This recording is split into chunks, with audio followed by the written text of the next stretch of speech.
Sabato 11 novembre, San Martino di Tours. È il 315° giorno dall'inizio dell'anno, ne mancano 50 al termine. Il sole sorge alle 7:03 e tramonta alle 16:46. La luna si leva alle 4:52 e tramonta alle 15:45.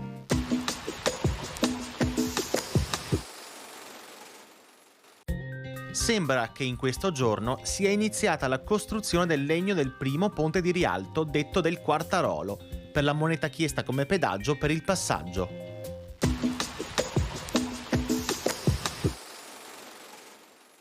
Le previsioni per domani. Parzialmente nuvoloso, specie al mattino, per tratti di nuvolosità medio-alta. Probabili riduzioni della visibilità nelle ore più fredde in pianura e in qualche fondovalle. Temperature minime senza notevoli variazioni, massime stazionarie o localmente in calo in pianura. In mattinata, moderato rinforzo dei venti da nord-est in pianura.